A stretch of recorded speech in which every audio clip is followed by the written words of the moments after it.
Are you ready?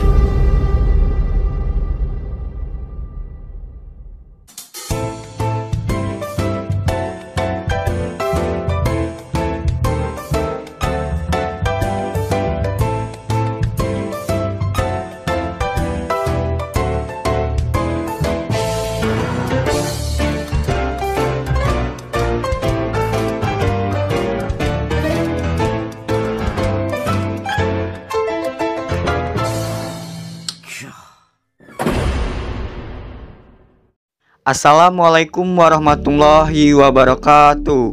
Selamat pagi semuanya. Tabi pun, kami dari kelompok 2 mata kuliah leadership dengan dosen pengampu Ibu Dr. Nova Mardiana SEMM ingin mempresentasikan hasil kerja kelompok kami mengenai group, team, and their leadership.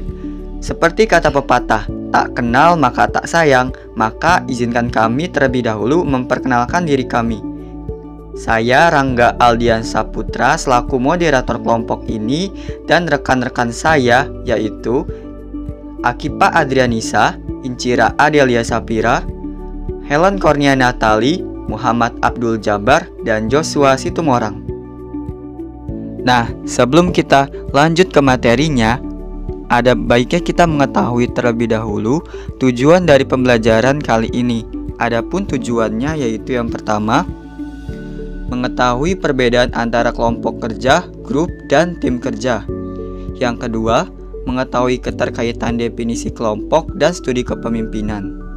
Yang ketiga, mengetahui tahapan perkembangan suatu kelompok. Yang keempat, mengetahui karakteristik tim yang efektif. Dan yang terakhir, mengetahui model kepemimpinan Ginet. Baiklah, langsung saja kita ke materinya. Baik, mari kita masuk ke dalam materi, yaitu yang pertama, ada perbedaan antara kelompok kerja atau grup dan tim kerja. Yaitu yang pertama, tim lebih mudah diidentifikasi antara anggotanya daripada suatu kelompok. Contohnya, tim pemain bola yang memiliki kostum tersendiri. Yang kedua, tim memiliki tujuan dan sasaran yang sama, sedangkan kelompok mungkin terbentuk karena berbagai alasan pribadi, dan ini mungkin bertentangan dengan tujuan kelompoknya yang dinyatakan. Ketiga, dalam tim cenderung memiliki ketergantungan tugas, sedangkan dalam kelompok dapat dilakukan secara mandiri. Contohnya, anggota tim bola basket hanya mampu memasukkan bola ke dalam ring jika anggota lainnya mengopernya. Dan yang terakhir, tim memiliki peran yang terdiferensiasi atau terspesialisasi daripada sebuah kelompok. Artinya, dalam tim terdapat perannya masing-masing. Yang selanjutnya yaitu pengertian kelompok. Sebuah kelompok dapat dianggap sebagai dua orang atau lebih yang berinteraksi satu sama lain sedemikian rupa, sehingga setiap orang mempengaruhi dan dipengaruhi oleh satu sama lain. Contohnya, kelompok rapat, pemilihan kepala sekolah, dan rombongan belajar.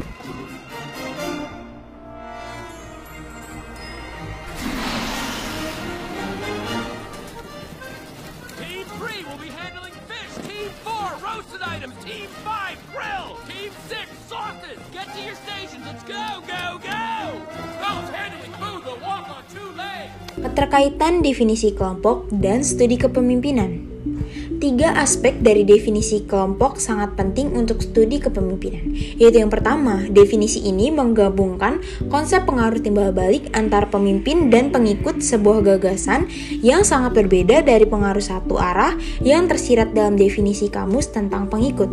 Yang kedua, anggota kelompok berinteraksi dan saling mempengaruhi.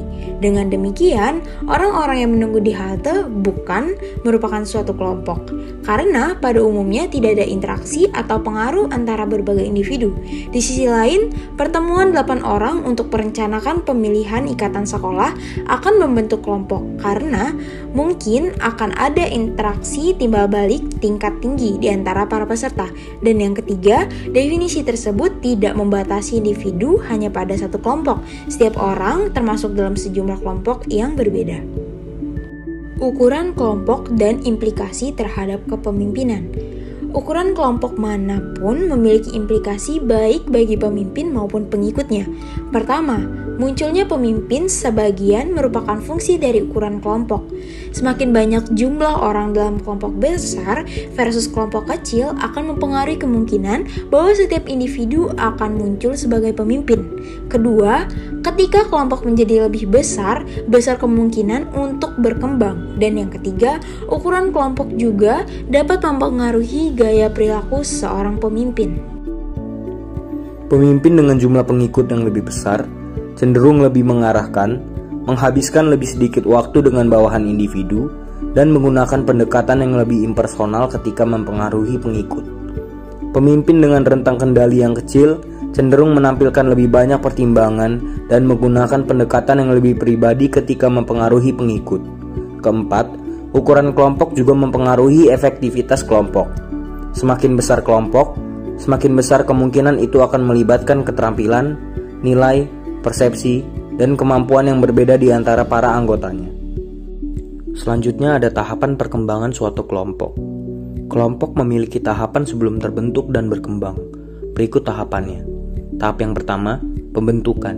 Ditandai dengan percakapan yang sopan, pengumpulan informasi yang dangkal tentang sesama anggota, dan kepercayaan yang rendah. Penolakan kelompok terhadap calon pemimpin yang muncul dengan karakteristik negatif juga terjadi selama tahap pembentukan. Yang kedua, menyerbu. Biasanya ditandai oleh konflik intrakelompok, tingkat emosional yang meningkat, dan diferensiasi status. Tahap yang ketiga, munculnya kepemimpinan dan lahirnya norma dan aturan dalam kelompok. Tahap yang terakhir, yaitu anggota kelompok mampu mengetahui fungsinya masing-masing dan berfokus pada kinerja kelompok. Selanjutnya, peran kelompok. Peran kelompok adalah seperangkat perilaku yang diharapkan terkait dengan pekerjaan atau posisi tertentu. Kebanyakan orang memiliki peran ganda yang berasal dari berbagai kelompok yang terkait dengan mereka. Selain itu, tidak jarang seseorang menduduki banyak peran dalam kelompok yang sama ketika situasi berubah. Misalnya, kapten pesawat bertanggung jawab atas keseluruhan operasi dan pengambilan keputusan selama penerbangan. Pramugari sering mengambil alih tanggung jawab untuk merencanakan dan melaksanakan kegiatan sosial awak di malam hari atau saat penerbangan selesai. Norma kelompok. Norma adalah aturan informal yang diadopsi kelompok untuk mengatur dan mengatur perilaku anggota kelompok. Meskipun norma jarang ditulis atau didiskusikan secara terbuka, norma tersebut seringkali memiliki pengaruh yang kuat dan konsisten terhadap perilaku itu. Karena kebanyakan orang pandai membaca isyarat sosial yang menginformasikan mereka tentang norma-norma yang ada. Misalnya, kebanyakan orang dengan mudah membedakan aturan berpakaian di lingkungan kerja tanpa memerlukan panduan tertulis. Secara khusus, dua inti norma yang dibuat untuk meningkatkan kinerja yaitu: yang pertama, anggota kelompok harus secara aktif memindai lingkungan untuk peluang yang memerlukan perubahan dalam strategi operasi untuk memanfaatkannya. Dan yang kedua, tim harus mengidentifikasi beberapa perilaku yang harus selalu dilakukan anggota tim dan perilaku yang tidak boleh mereka lakukan agar sesuai dengan tujuan organisasi. Selanjutnya, kohesi kelompok. Kohesi kelompok adalah lem yang menyatukan kelompok. Ini adalah jumlah kekuatan yang menarik anggota ke suatu kelompok, memberikan perlawanan untuk meninggalkannya, dan memotivasi mereka untuk aktif di dalamnya. Kelompok yang sangat kohesif berinteraksi dengan dan saling mempengaruhi lebih dari kelompok yang kurang kohesif. Kelompok yang sangat kohesif mungkin memiliki tingkat ketidakhadiran dan pergantian yang lebih rendah daripada kelompok yang kurang kohesif. Karakteristik tim yang efektif. Yang pertama, tim yang efektif memiliki misi yang jelas dan standar kinerja yang tinggi. Kedua, tim yang sukses memiliki pimpinan yang selalu memprioritaskan kepemilikan fasilitas dan sumber daya organisasinya daripada kepentingan dirinya sendiri. Yang ketiga, para pemimpin tim yang efektif akan menghabiskan banyak waktu perencanaan dan pengorganisasian untuk memanfaatkan sumber daya yang tersedia secara optimal, untuk memilih anggota baru dengan keterampilan teknis yang diperlukan, atau untuk meningkatkan keterampilan teknis yang diperlukan dari anggota yang ada. Dan yang keempat, tingkat komunikasi yang tinggi yang dimiliki tim yang efektif membantu untuk meminimalkan konflik antar pribadi dalam tim yang seringkali menguras energi. we gonna do? We're gonna die? We're gonna die. That's it for me. No, we're not. Calm down. I have an idea. Give me your arm. Okay, now the other one. When I say go, push against my back, and we'll walk up the hill. Ready?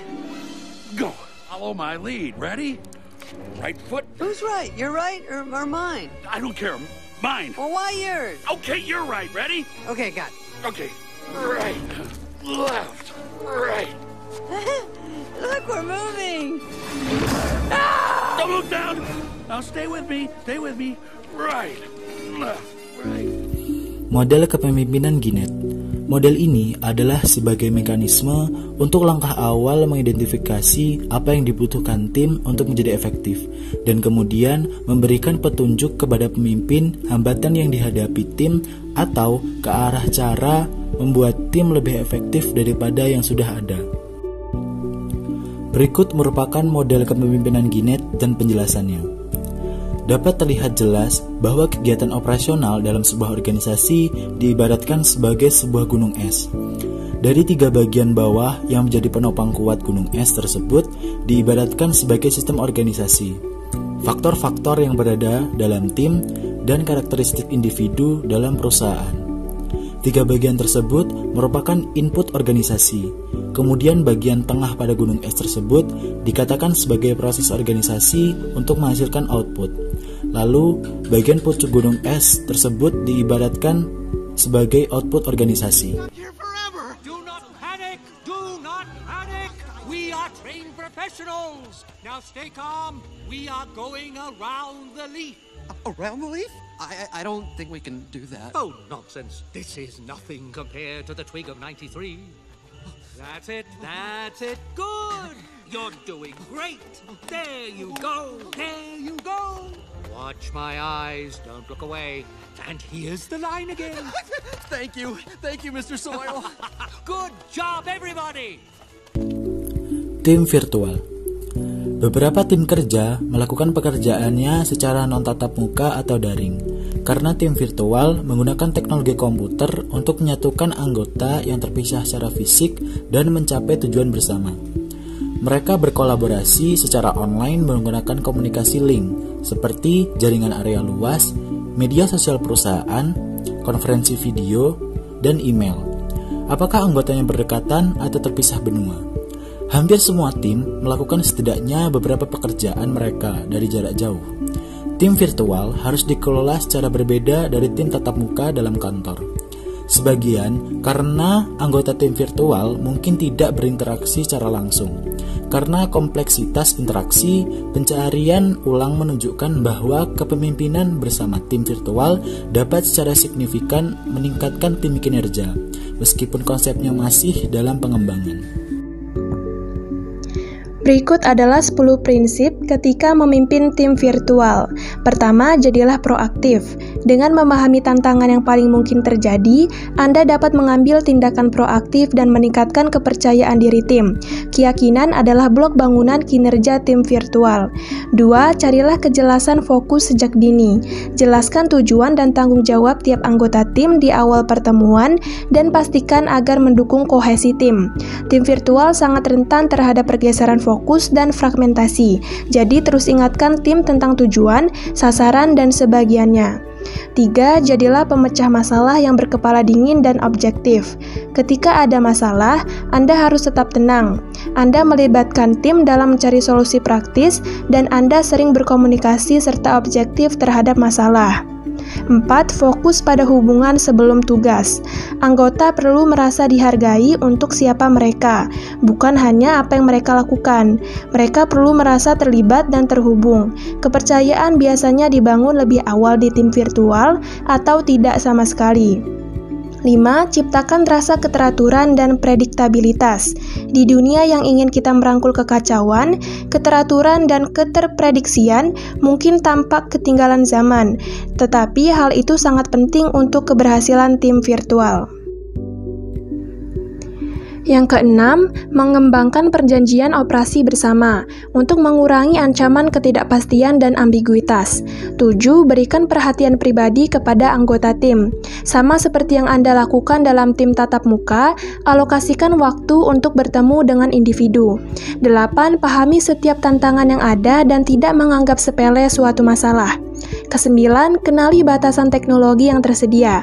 Artinya, tidak semua pekerjaan tim virtual hanya dapat dilakukan secara virtual, karena terkadang teknologi memiliki batasan. 10. Tetap fokus pada orang.